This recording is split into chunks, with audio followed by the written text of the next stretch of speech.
The spiritual initiate prays to obtain the will of God. You cannot do the will of God unless you have the will of God. We're talking about power. A man or woman who has his or her will center faculty open in his or her brain, when they think a thought, it's done. Whatever that thought is, that's how powerful you really are. I met one brother, he's got on, he mentioned to me that he's got 33 mental keys. And this brother was thinking the Christ mind already. And he said every time he get mad that somebody would do him wrong, and he would think against them, that they would fail or have a hard time. They would fail and have a hard time. But what he needs to understand is that any thought that you send out with power comes back to you. Isaiah pointed it out. He said, my thoughts shall not come back to me void. They don't. So you send out good thoughts. That's why Jesus said, love your enemy. Because if you hate him, you registered it in your own heart chakra. We're going to talk about samskar today. You already have power. What you're trying to do is electrify it to the atomic degree. Then to the hydrogen degree. Okay? Yes. But you already got it. When you get to that point where the will center pops open, almost whatever you think is like that. Some of you were born with willpower center open. And whatever failings that particular person had was their own doing. Something we need to understand. Particularly about the law of karma in Kibalu. Understand those laws. Because your brain, your mind is already working those laws. Okay? Even though you may not have been aware of it.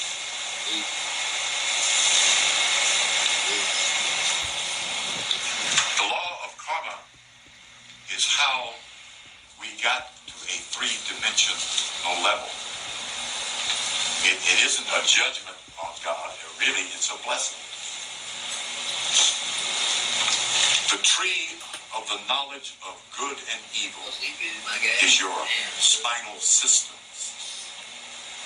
your autonomous and sympathetic nervous systems that allows you as a soul in a body to experience a three-dimensional existence. The fall of man is the descent of the spiritual man into flesh. One seer remembered her incarnation into her mother. She remembered seeing herself come down from an astral plane, and as she did, she got smaller and smaller and smaller, and sleepier and sleepier and sleepier, until she just came into a seed. That's how you come in. The yogi says you come in through the medulla oblongata, through your father's neck, then are ejaculated into your mother. So those are two different schools of thought. But this young lady, who's an accredited seer, said she could see herself and remembered that in her meditation, how she came down.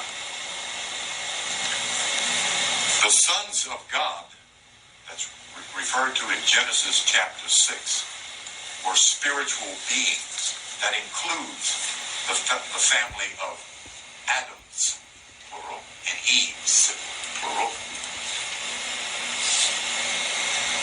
who stood up over their physical bodies in their spiritual nature and were unaware that they had a physical body. They were seeing things up here as absolute.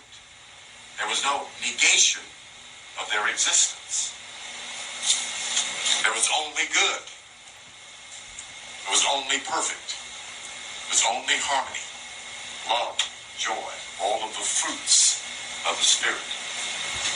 The serpent that spoke to them is the one running down your vertebrae on the other end of your medulla oblongata and attached to your cerebellum, the subconscious mind, who whispers, even unto this day, that ain't right. You can do something better than that.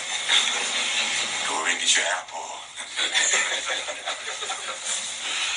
But it's the subconscious pull that brings you down into the physical.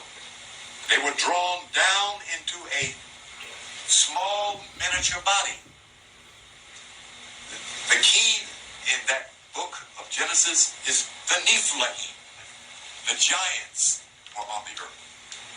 Well, the sons of God were taller than the giants. The Catholic Douay version of the Bible reads, when the sons of God materialized. One version reads, the materialized sons of God came down and beheld the daughters of men and saw that they were fair, began taking wives of them, as many as they chose. Those were gods, spiritual beings, your ancestors. Power is the mind. God's will, God's power, the Christ mind is the same mind that dwells in you. You already have that power in you. So it's on you to redirect that power into what you want to change, what you want to manifest, what you want to attract, what you want to build, because you already have that power within. Also, he talked about failure and success is your own thinking, is your own doing. Because if nobody saw you failing, will you consider it a failure? But if you tell yourself, I have failed, then you did. Because you are the one who's confirming to yourself, you are defining how do you see or how do you approach whatever happens to you. If you don't take it as a failure and you take it as a lesson, guess what? You win. But if you take it as a failure and you tell yourself, I'm a failure, guess what? You have failed. Power is the mind. Every thought you send out comes back to you. Every word you send out comes back to you. And every feeling you send out comes back to you. That's why I teach and preach in my classes to go about your day thinking good of yourself and anybody else. Because the moment you think about negativity, sickness, poverty for somebody else, that is going to happen to you first and foremost. And he also at the end, he mentioned that he said our ancestors, if our ancestors were gods, that make us a god. If our father is a god, that make us a god. But as we came into this universe, into earth, we came in and we become a body. However, we become a spirit in a body. So we are spiritual beings having a human experience. Whatever you think, you become. Whatever you think, you attract. Whatever you send, you receive. Whatever you think, you experience. Whatever you think, you manifest. Power is the mind. Also, the mistake most people make is to prioritize their body over the spirit. You are a body with a spirit. Take care of your, make your spirit positive, healthy, prosperous, rich, and your body will follow. Because whatever is in your spirit, your body is going to reflect that. Power is the mind. As you think, you become. As you think, you attract. As you think, you manifest. And remember, you are not your body. You are not a human. You are a spirit. You are a God experiencing this life as a human.